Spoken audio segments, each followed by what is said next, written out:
Pertanyaan saya untuk Bapak Immanuel Ebenezer. Iya Pak. Iya. Jarang-jarang nih ada yang nanya sama Bang Ini pure Noel. dari saya karena enggak Pak. Pure dari saya Pak ini Pak. Benar. Oke, silakan. Baik, Jangan langsung diintimidasi. aja. Pertanyaan saya itu sangat banyak dari mahasiswa terutama Gen Z. Telah diketahui bahwasannya untuk bekerja sekarang itu Gen Z itu susah Pak. Karena banyak banget persyaratan yang cukup sulit gitu. Mungkin dari Bapak sendiri ada nggak sih Pak upaya dari pemerintah untuk mendorong perusahaan agar lebih inklusif dalam menetapkan syarat rekrutmen khususnya bagi generasi Ya. Z?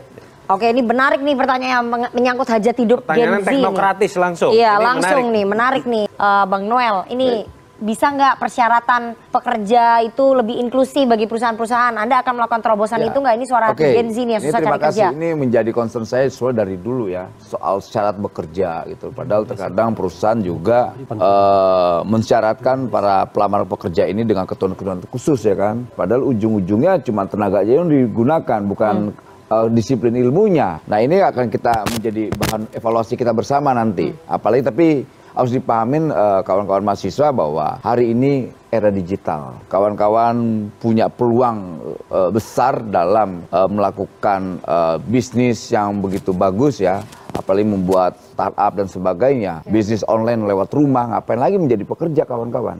Bisnis saja, ngapain lagi menjadi pekerja kawan-kawan.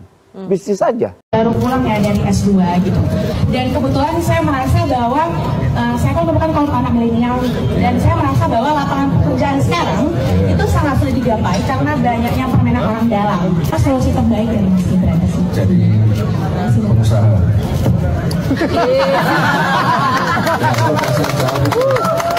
S2 bisa nggak berani jadi pengusaha ya?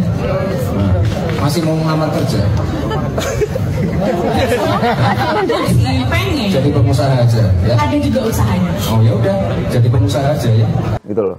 Oke. Ya. Ini harus nanti Ya. Pak Prabowo harus bantu mengatur dan Menko-nya ya. Yang dijelaskan Noel menurut saya harusnya adalah UMKM. kewenangannya dari Bang Maman. UMKM ini. Mengajak orang menjadi entrepreneur. Iya. Tapi diambil alih nih sama Bang Noel. Enggak, mungkin enggak, teman-teman itu pasti kolaborasi tahu. aja. Ini hanya syarat ya kan? Iya. Syarat bekerja kan? Oke. Itu. Puas nggak kamu dengan jawaban saya? Jangan Ya, takut. Bang Noel. Ya silakan. dong. Itu menumbuhkan jiwa Itu emang itu pengusaha. kita marah soal itu tuh, syarat-syarat itu. Masa Itu Wamenaker memuakan bilang kan? nggak usah kerja bisnis Dan itu aja, terlegitimasi puluhan tahun oleh negara, ya kan? Negara seperti membiarkan soal itu, Oke. ya kan? Ya. Memang ini salah satu menurut saya Entrepreneur bentuk berarti. kejahatan lah ya, kejahatan yang entar terlegitimasi atau tidak. Tapi fakta itu terlegitimasi. Modalnya dari Karena mana, ini Bang berjalan Noel? terus berapa puluh tahun. Syarat-syarat dan ketentuan-ketentuan ini. Tanpa adanya kalau di Amerika itu kan orang bekerja itu bersertifikasi. Misal kawan-kawan punya kalian sertifikat. Kalian misalnya memasak, sertifikasi masaknya aja. Bukan pendidikannya. Nah di Indonesia ini aneh gitu. Dan itu menjadi kritik kita nanti sama-sama. Oke. Jadi semoga ini akan menjadi jadi bahan evaluasi saya terkait itu. Ini Nah nanyanya makanya ke- kita akan evaluasi itu tuh. Itu bentuk kejahatan. Jadi evaluasi ke perusahaan-perusahaan. Zaman Jokowi bagaimana maksudnya Noel? Bukan sebelum Jokowi ada itu, Oh, bos. oke, kirain zaman Oke. Jokowi. Jangan maksud saya gini, seakan-akan persoalannya Republik ini persoalan Jokowi aja. Artinya kawan-kawan tidak melihat ada persoalan yang lain lagi. Sebelum Jokowi ada SBY, sebelum ada SBY ada Bu Mega. Ada Bu Mega, ingat bos? Dian, Bu Mega ada di situ ya, Ya, Bu Mega. Sur juga ada. Bu Megawati Ketua Ya. Umum PDI Perjuangan ya. Ya, Gitu. oke. Dan ingat outsourcing itu lahir di eranya siapa? Siapa? Megawati. Ingat ya. Jadi memori kawan-kawan jangan dibodoh-bodohin. Ya. Gitu. Saya masih kritis. Walaupun saya hari ini menjabat, saya tetap kritis. Oke. Saya Baik. tidak akan tergoyah pun karakter saya dengan jabatan ini. Baik. Jadi kawan-kawan jangan khawatir soal itu. Jadi akan ada evaluasi terhadap perusahaan-perusahaan itu. Ya kalau kita tutup, nggak ada urusan tuh. Oke, nanti lapangan Gitu. kerja berkurang, Bang. Enggak dong, enggak ada modal era digital gini kawan-kawan bisa usaha. Kalau lihat dari rumahnya, Nah, lihat ini- tempat tidur juga bisa kok. Oke. Jadi ngapain harus khawatir ya kan? Iya, soal Udah nggak ada usaha. urusan dengan syarat itu. Oke, soal usaha ini UMKM nih mestinya, Ya, tapi kan nggak nah, semuanya punya modal, gini. Bang Maman. Kalau harapan itu hanya dibangun oleh narasi yang meledak-ledak, orasi yang meledak-ledak, tapi kemudian pada skala teknis sangat mudah terjadi gap, itu akan jadi bumerang buat Pak Prabowo sendiri. Ingat pelajaran dari Pak Jokowi. Bulan madu itu pesta rakyat Pak Jokowi 2014 jauh lebih besar dibanding kemarin. Jumlah masa yang Ya, datang. Tapi ketika kebijakan pertama yang diambil adalah pencabutan subsidi BBM, kepuasan publik dari 70%, ingat Baik. saat itu langsung turun di Drop. bawah 60%. Artinya apa? Publik akan berpesta demokrasi Baik. hari ini, kemarin, besok dia mulai lapar lagi. mulai mencari pekerjaan lagi. Pada titik itulah menurut saya kejujuran akan menjadi sebuah awal mulai yang baik buat Pak Prabowo. Saya cuma ingin ada kejujuran dari Presiden Prabowo yang selalu disebut lebih genuine kalau oleh para pendukungnya. Ini bahasanya Andre Rosiade dari dulu dibandingkan Pak Jokowi misalnya. Akui ini politik akomodatif, tapi dalam mengevaluasi saya berbasiskan kinerja. Akui juga ini gemuk, ada konsekuensi. Perubahan nomenklatur sudah pasti akan memakan waktu lebih lama dengan berbagai macam turunan sampai kop surat, stempel, biaya yang akan keluar dan lain-lain. Artinya kalau kejujuran itu disampaikan kepada publik sebagai awal mula dari komunikasi presiden terpilih, menurut saya trust itu akan dimulai juga dengan kejujuran. Pada titik itulah menurut saya kejujuran akan menjadi sebuah awal mula yang baik buat Pak Prabowo terus mendapatkan trust ketika bekerja ke depan dengan ambisi yang bahkan jauh lebih besar dibanding Presiden Jokowi. Assalamualaikum warahmatullahi wabarakatuh. Jumpa lagi dengan saya di Camp TV Channel. Barusan kita saksikan ya sebuah perdebatan yang cukup menarik nih di CNN Indonesia ya.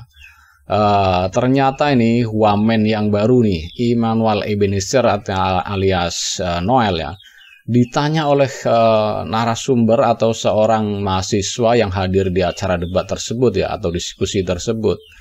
Dan Noel ditanya soal pekerjaan, bagaimana cara mencari pekerjaan dengan mudah setelah lulus kuliah supaya perusahaan tidak memberatkan syarat-syarat untuk menjadi pekerja ya. Tetapi Noel justru menjawabnya dengan jangan kerja, ngapain kerja, usaha aja. Emangnya gampang usaha, emangnya usaha nggak butuh modal. Ini nih. Aduh, kualitas Wakil Menteri Tenaga Kerja dijawab soal solusi untuk mencari pekerjaan. Jawabannya jangan kerja, bisnis aja, usaha aja, jadi pengusaha. Persis nih, sama persis ketika Wakil Presiden terpilih, Wakil Presiden sekarang nih, Gibran Rakabuming Raka, ditanya oleh seorang mahasiswi lah di sebuah selesai acara. Ya mungkin acaranya di luar Jawa sana ya. Bicara bagaimana solusinya mencari pekerjaan karena ada faktor orang dalam. Jawabannya sama persis nih dengan Bang Noel.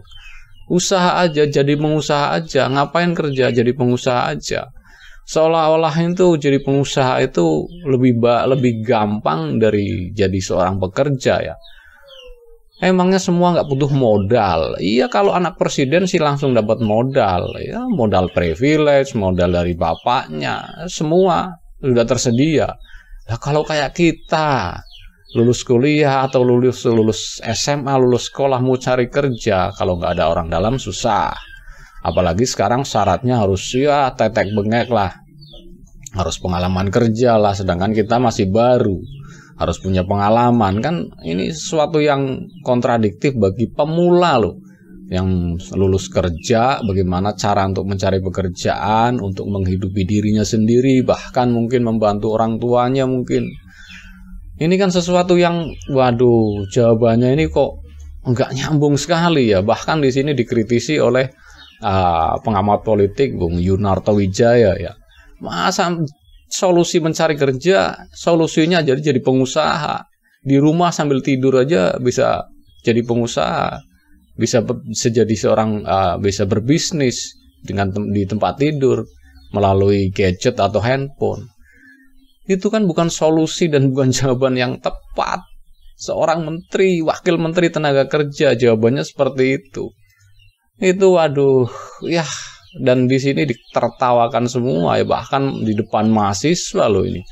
Mahasiswa yang hadir di situ pun tertawa semua. Kok solusinya nggak nyambung jawabannya? Ini wakil menteri ini gimana ini? Nah ini nih, ini justru pertanyaan besar ya buat presiden terpilih Pak Prabowo Subianto ya, presiden baru kita. Ini memilih menteri dan wakilnya.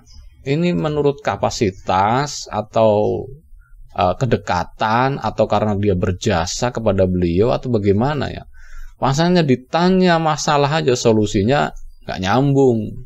Jadi ditertawakan di sebuah acara TV live, ditonton banyak orang, dan di situ audiensnya semua mahasiswa-mahasiswi fakultas ternama loh. Dan itu yang menanya itu seorang mahasiswa yang nanti bakal lulus dan solusinya bagaimana agar supaya mudah mencari pekerjaan. Si mahasiswa ini meminta agar Bang Noel itu membuat kebijakan supaya perusahaan itu tidak mempersulit para pekerja baru, para lulusan baru yang ingin bekerja, ya, ingin mempraktekkan ilmunya dan ingin mendapat penghasilan untuk dirinya. Tetapi jawabannya, mending jangan bekerja, mending usaha, mending berbisnis, mending bisnis online dari rumah aja, dari tempat tidur aja bisa. Kan nggak nyambung sekali. Memang nggak perlu modal gadget aja gitu. Nanti semua orang berbisnis semua. Nggak ada orang kerja, nggak ada orang mau bekerja di kantoran atau bekerja di pabrik atau bekerja di perusahaan-perusahaan swasta. Yang jadi solusinya tuh bagaimana caranya supaya pekerja-pekerja baru ini tetap diseleksi oleh perusahaan, tetap dihargai oleh perusahaan, tetap mengikuti seleksi, mengikuti tes. Tidak melulu karena ada orang dalam, harusnya seperti itu. Tetapi jawabannya justru aneh sekali. Kita yang mendengar aja ini jawaban kok aneh banget sih. Persis dengan jawaban Gibran ketika waktu itu habis kampanye ya, ditanya mahasiswi, jawabannya seperti itu, usaha aja. Ngapain kerja? Jadi pengusaha aja. Kecuali jadi pengusaha aja, datang ke tempat saya kasih modal. Mau modal berapa? 1M, 2M. Itu baru. Seolah-olah ini pengusaha ini nggak perlu modal. Modal istilahnya modal jigong aja bisa jadi pengusaha. Enak bener jawabannya. Sedangkan masyarakat ini kan perlu makan, perlu kerja. Katanya kerja. Giliran kita mau cari kerja susah. Solusinya jadi pengusaha. Aneh sekali. Jadi ini aduh sangat memalukan sekali lah kelasnya wakil menteri loh. Seandainya menterinya nggak bisa datang atau sakit, dia yang jadi menterinya, wakilnya ini otomatis. Nah, kelasnya seperti ini.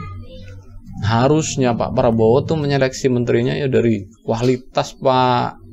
Jangan karena kedekatan atau jangan karena dia pernah berjasa kepada Bapak langsung diangkat jadi wakil menteri. Jadi seperti ini nih. Ini model-model wakil menteri yang kayak gini nih yang bakal Indonesia menuju Indonesia Emas 2045. Bonus demografi. Ini yang bonus demografi. Aduh, enggak deh. Jangan-janganlah yang begini-begini disuruh maju. Aduh, bikin pusing aja. Ya, cukup sekian dulu lah reaksi video dari saya. Ya, mau bagaimana lagi lah, wakilnya juga begitu. Bagaimana atasannya ya. Oke, bagi Anda yang ingin berkomentar, silahkan tulis komentar Anda di kolom komentar. Dan bagi Anda yang belum subscribe, silahkan subscribe supaya dapat bonus tontonan video terbaru dari Cam TV Channel. Salam waras.